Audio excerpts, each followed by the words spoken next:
Hola, bienvenidos a todos los que están viendo esta séptima clase sobre el libro de Apocalipsis. Recuerda que todo nuestro seminario estará basado en nuestro libro El rugido del cordero, que ya puedes conseguirlo directamente en Amazon. En la descripción de este video te dejo el enlace para que vayas y lo puedas tener. Te llegará directo a tu casa y lo podrás leer en el formato que más prefieras, tanto en digital como en físico. ¿Ok? Hoy vamos a estudiar varios asuntos. En primer lugar, las guerras y rumores de guerra. También nos adentraremos en el rapto secreto, básicamente en el versículo en el que se basa esta famosa doctrina, esta doctrina tan popular. Y también vamos a analizar el asunto de las pestes, hambres y terremotos en diferentes lugares. Bien, todas estas señales vamos a estudiarlas hoy. ¿Ok? ¿Estás listo? Vamos a comenzar. Revelación de Jesucristo que Dios anunció y explicó a su siervo Juan. Pues el momento está cerca.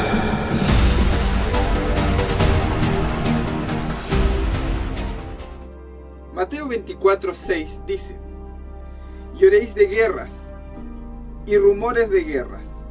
Mirad que no os turbéis, porque es necesario que todo esto acontezca, pero aún no es el fin. Ya hemos estudiado que este fin se refiere al fin de la era judía profetizado por el profeta Daniel. Sí que habría un final, y estas son las señales que nos acercan a ese clímax o a ese final. Pero, ¿en qué contexto está hablando Jesús de esto? Comencemos con el asunto de las guerras y rumores de guerra. ¿En serio te parece novedad que hayan guerras?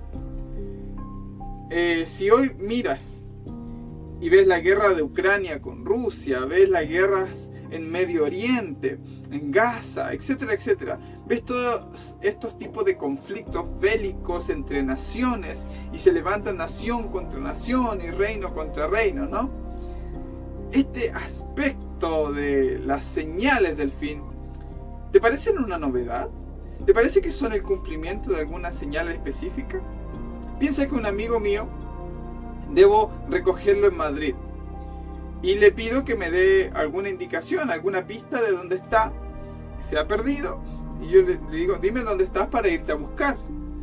Y él me dice: pues mira, hay edificios, hay un semáforo, hay un paso peatonal. ¿Verdad que en la inmensidad de Madrid no me vale de mucho ese tipo de pistas? Pues en la inmensidad de la historia humana, si uno piensa que Jesús se está refiriendo al fin del mundo y Él te da pistas como guerras, terremotos, hambres, pestes, no ayuda demasiado, ¿sí? Porque si vamos 200 años atrás tendremos guerra, si vamos 300 o 500 años atrás tendremos guerra, si vamos 2000 años atrás o 5000 años atrás, siempre han habido conflictos bélicos entre naciones. Entonces, ¿cómo esto puede ser una señal de que se acerca el fin del mundo? Guerras o rumores de guerra, da igual. ¿Cómo es que esto puede ser una señal? Imagínate que estás leyendo las profecías cuando está a punto de desatarse la Primera Guerra Mundial.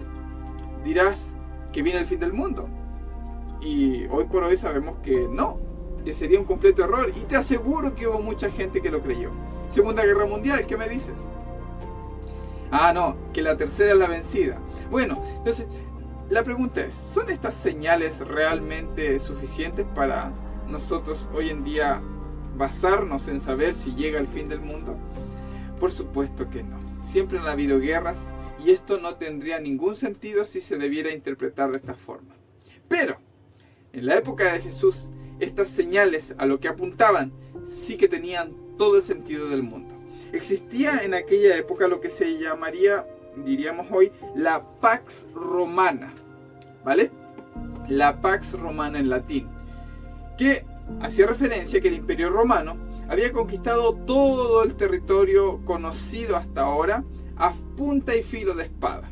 Por supuesto, era paz dependiendo de qué lado de la espada estuvieras, pero le llamaban así. ¿Qué implicaba esto? Que no habían guerras, que todo el mundo ya estaba sometido al Imperio Romano, por lo tanto no habían guerras y había una paz que circundaba todo en cuanto a conflictos armados. No oías de guerras, ni habían rumores de guerra, porque tan pronto hubiera un rumor de guerra, Roma se encargaría. ¿Te das cuenta? Roma había conquistado todo y lo dice incluso uno de sus más grandes historiadores. Epicteto en el año 60 escribió: César ha obtenido para nosotros una paz profunda. No hay guerras ni batallas. ¿Se dan cuenta? O sea que no habían guerras en la época de la que Jesús está profetizando, o sea, hacia el año 70, que es la destrucción de Jerusalén. Previo al año 60, no habían guerras. Lo que quiere decir que comenzaron las guerras con las revueltas de los judíos. Y efectivamente, las revueltas de los judíos, que llevaron incluso más tarde a la muerte de Nerón, y todos esos tipos de conflictos armados y bélicos, crearon un contexto de caos, de pestes, de hambruna, de miseria, de derramamiento de sangre. Y se levantaron nación contra nación, reino contra reino, se rompieron tratos, hubieron traiciones. Existió todo un complejo allí de encuentros armados con el armamento de la época. Entonces, si tú en esa época escuchabas que habrán guerras y rumores de guerra, para ti es una señal cuando eso comienza a suceder, porque no hay guerras y rumores de guerra en esa época, hasta que comienzan a haber. Entonces los que escucharon esto saben que son las señales de las que Jesús estaba hablando. ¿Se va entendiendo? Va cobrando sentido, ¿sí? Ok, vamos a ver, y antes de seguir con el asunto de las guerras, que vamos a retomarlo enseguida, vamos a hablar un poco acerca de lo que es un modismo, ¿vale? Un modismo es una especie de chiste interno cultural. En Colombia tienen sus modismos, en Chile tienen sus modismos, sus expresiones idiomáticas. En Estados Unidos hay diferentes formas de expresar cosas que no son literales, o sea, no se pueden entender literalmente. Vamos a poner uno que los sudamericanos podamos comprender. La pelota está en tu cancha. Cuando tú le dices a alguien la pelota está en tu cancha, no te estás refiriendo literalmente a que estás jugando al fútbol, ¿correcto? Sino te estás refiriendo a que la decisión es de la persona a la que le estás hablando. La pelota está en tu cancha, o sea, tú tienes la decisión ahora. Está en tus manos la elección que vayas a tomar, ¿sí? Ese es un modismo, la pelota está en tu cancha, algo que no se lee literalmente, pero que se entiende en el contexto cultural. Si yo llego a una casa y digo, aquí hay gato encerrado, ¿ok? Digo, aquí hay gato encerrado, ¿y qué significa? Lo que están escuchando ahora, ¿qué significa? ¿Sí? ¿Lo saben? En efecto, significa que hay algo sospechoso, algo no huele bien, algo no está bien aquí, algo están ocultando, ¿no? Si llegan los fariseos a tu casa, ¿no? Y dicen, aquí hay gato encerrado, es que algo debes tener en la nevera, o algún pecado oculto debes tener, qué sé yo. Pero supongamos que uno de mis libros, supongamos que este libro, trasciende y lo leen 500 años más tarde. Ha cambiado la cultura y lo están leyendo en otro idioma, y el español ya no se usa en esa época. Pero hay traductores, hay expertos y eruditos que conocen el español y pueden leer los textos antiguos, por decirlo así. Obviamente esto es muy interesante pensarlo desde ese punto de vista, porque ahora hay registros digitales y no se daría algo como eso, creo. Pero si lo están leyendo 2500 años más tarde y dice, mira, Bastián dijo que estaba muerto de hambre cuando llegó a su casa. Estaba contando una historia y dijo que estaba muerto de hambre al llegar a su casa. Entonces, algunos conspiranoicos comenzarán a decir, oye, mira, Bastián murió. Pero después, en capítulos más adelante en su libro, él aparece vivo. Entonces, ¿cómo es que aquí murió y después aparece vivo? Ah, resucitó. Y se empieza a correr el rumor que en mi libro yo morí y resucité, porque había muerto de hambre. Pero tú y yo sabemos, como es un chiste interno cultural de nuestra época, sabemos que decir estoy muerto de hambre significa que tengo mucha hambre, no que literalmente morí de hambre. ¿Sí? Eso es un modismo. El gato encerrado, y cuando la gente comienza a buscar el gato, que no hay ningún gato, es que no han entendido el modismo y están leyéndolo literalmente, algo que no se debe leer literalmente. Con la Biblia pasa muy similar y muy a menudo. Y les quiero presentar al nuevo gato, y esto está en Mateo 24, 40 y 42. Dice: entonces estarán dos en el campo, el uno será tomado y el otro será dejado. Dos mujeres estarán moliendo en un molino, la una será tomada, la otra será dejada. Velad pues, porque no sabéis a qué hora ha de venir vuestro Señor. Y hablamos de la venida del Hijo del Hombre. ¿Ok? Entonces, cuando George Lamsa, que es un doctor en modismos, él escribió un libro, Modismos en el Nuevo Testamento, la llave para entender los evangelios originales. ¿Ok? Él comenta lo siguiente acerca de este chiste interno, de este modismo cultural. Del dos estarán moliendo en un molino. Ok, vamos a leer lo que dice. Dos mujeres, una joven y una anciana, se sientan a moler trigo juntas. La joven ayuda con una mano a grillar el molino y con la otra alimenta el molinillo. En el campo trabajan dos hombres, un niño y un anciano. Durante las persecuciones y guerras, cuando el pueblo es conquistado por el enemigo, el joven en la casa y el niño en el campo son llevados cautivos, pero quedan la anciana y el anciano. ¿Qué está diciendo? Que en época de guerra, el joven es tomado y el anciano es dejado. El joven es tomado y el anciano es dejado.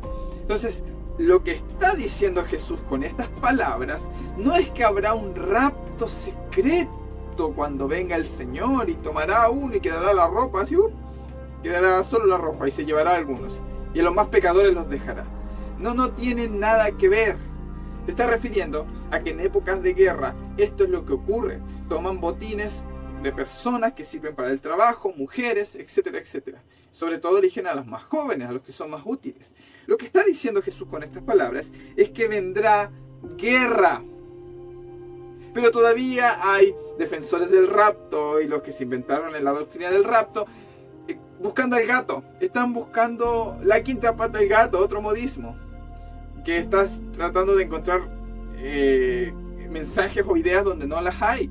Lo estás leyendo literalmente cuando es una expresión idiomática que hay que interpretar de acuerdo al contexto cultural. No interpretar de acuerdo a lo que a ti te parezca, sino de acuerdo al contexto cultural. Y el doctor George Lamsa ha investigado ese asunto. Ahora, Lucas, para que nos quede más claro, Lucas 17:37 agrega un detalle. Cuando Jesús dice el otro será dejado, los discípulos preguntaron: ¿dónde, Señor?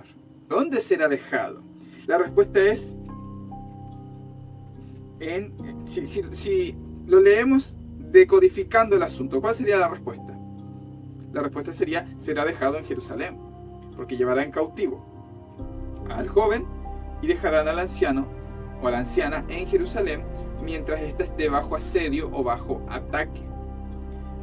Eso sería la respuesta literal. Mas Jesús lo responde también con un ejemplo o un símbolo que es necesario para que los romanos no destruyeran estos manuscritos. Pero Jesús usa esta imagen. Dice: donde esté el cuerpo muerto, allí se juntarán las águilas a comer. Ahora, Jesús muchas veces comparó al sistema judío, a Jerusalén, con sus líderes como sepulcros flanqueados, llenos de huesos de muertos y de corrupción. En el Antiguo Testamento también, cuando Jerusalén se vuelve infiel, se le compara con un cadáver, con un cuerpo muerto, sin vida. Vuestra casa se dejada desierta. Entonces, donde esté el cuerpo muerto, donde esté el cadáver, una estructura ya inerte, sin el espíritu del Señor, sino solo con la antigua carcasa y el cadáver de la ley,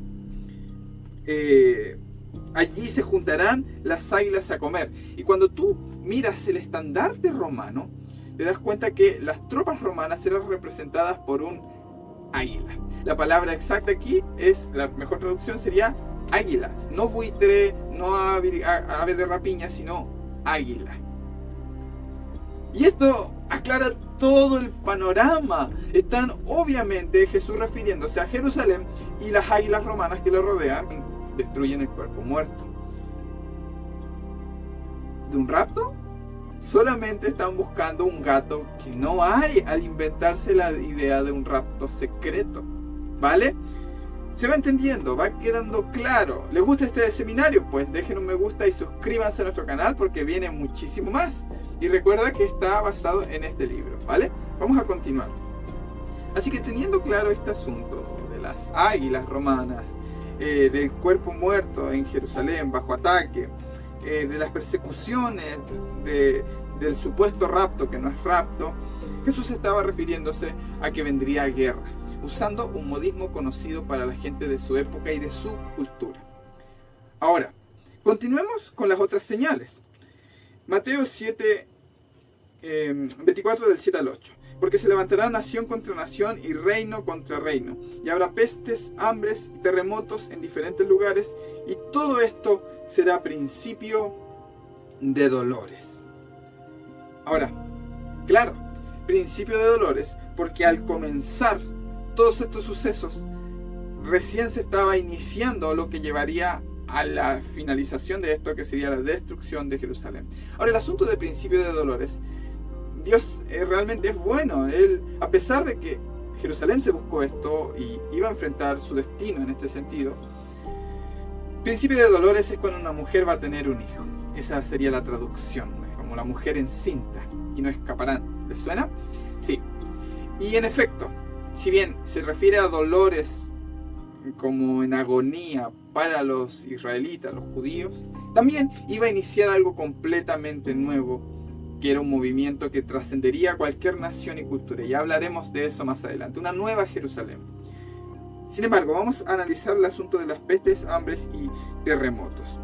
En cuanto a las pestes y el hambre, vamos a leer un historiador muy conocido, Flavio Josefo, escribió al respecto durante las guerras judías cómo se desenvolvía la pestilencia y el hambre en aquella época. Vamos a leer en Guerra de los Judíos. Este era un judío que se vendió a los romanos en la época de guerra y se transformó en su historiador. Guerra de los Judíos, volumen 6, capítulo 9, página, párrafo 4. El hambre y la pestilencia ya habían entrado en todas las casas y en todas las familias. Estaban todas las casas llenas de mujeres muertas, de hambre y de hijos, y de niños, y la estrechura de las calles estaban también llenas de hombres viejos muertos. Los niños y los jóvenes andaban sin color, casi como muertos. Recordar que Jerusalén estaba atestada de peregrinos judíos procedentes de todo el Mediterráneo cuando estalló el asedio, poniendo mucha más presión sobre los recursos de la ciudad. ¿Sí? Bueno, esto nos da un poco de contexto de lo que estaba ocurriendo, y había de por sí hambre. ¿Habían terremotos? Claro que habían terremotos. Hechos 16:26. Entonces sobrevino de repente un gran terremoto, de tal manera que los cimientos de la cárcel se sacudían y al instante se abrieron todas las puertas y las cadenas de todos se soltaron. O sea, imagínate la magnitud de ese terremoto. Y bueno, Suetonio, Tácito, Josefo también registran hambrunas que culminaron en el año 70. Mira qué curioso. Claro, la guerra trae hambruna. Entonces, también tenemos históricamente, sabemos que antes del año 70 hubo terremotos en Creta, Esmirna, Miletos, Quíos, Samos, la Odisea, Hierápolis, Colosas, Campina y Roma y Judea. ¿Ok? Hechos 11:28 también nos menciona una gran hambre que vino sobre la tierra. Y levantándose uno de ellos, llamado Agabo, daba a entender por el Espíritu que vendría una gran hambre en toda la tierra habitada, dice, la cual sucedió en tiempo de Claudio, en el tiempo de estos emperadores romanos. ¿Vale? Pablo también habla de desnudez, persecución, hambre, peligro, espada. ¿Ok? Así que de la situación que estamos hablando, sí que se dio en aquella época. Vamos ahora a pensar en el terremoto. Hay interpretaciones historicistas y también futuristas que hablan de este gran terremoto que casi destruirá la tierra. Vamos a centrarnos primero en la historicista. Después veremos que la futurista tampoco tiene mucho sentido porque a lo largo de toda la historia han habido terremotos. ¿Ok? Entonces la historicista dice, por ejemplo, en la iglesia adventista dice que hubo un gran terremoto en Lisboa, ¿vale? El famoso terremoto de Lisboa. Y apuntan a ese terremoto en 1755 como el gran terremoto que nunca ha habido ni lo habrá.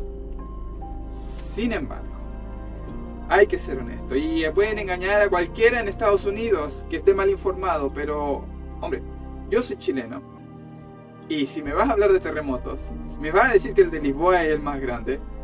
Soy muy joven, y aún así me doy cuenta de que es una completa mentira. En Chile, solo en 2021 se han localizado cerca de 7.436 sismos. Vamos a hablar del terremoto del 2010. El de Lisboa, en la escala de Richter, fue de 8.7. Y el 2010 en Chile, yo estaba vivo y lo presencié, lo viví, fue de 8.8 grados. O sea, fue más fuerte que el terremoto de Lisboa. Pero no vamos a ponernos a discutir de cuál fue de mayor magnitud por un solo décima de grado. Si retrocedemos más, mis abuelos en la Araucanía vivieron el terremoto de Valdivia de 1960, que fue de 9.5 y está catalogado como el más potente registrado instrumentalmente en la historia de la humanidad en Chile. Así que se inventen la caída de estrellas, que están desfasados por años, por décadas, que se inventen que el terremoto, que las guerras, todo eso está desfasado por décadas. Es como tratar de tomar partes de aquí y de allá y decir, ay, se viene acercando el fin, para que les cuadre con 1844. Pero eso es una burrada, porque obviamente no encaja por ningún lado, por donde lo mires no encaja. Ahora, cuando tú te pones a estudiar, en la época de Jesús, sí que hubo terremotos, y esta expresión, cual nunca lo ha habido ni lo habrá, ocurre a menudo, y más adelante lo veremos en el Antiguo Testamento, para muchas cosas, también para terremotos, el cual nunca lo ha habido ni lo habrá. Habrá gran tribulación, cual nunca lo ha habido ni lo habrá desde que hay gente hasta entonces, etcétera, etcétera. Es una hipérbole apocalíptica que utilizan los profetas. Eso lo estudiaremos más adelante. Hoy estudiamos los modismos, creo que es suficiente para la clase de hoy.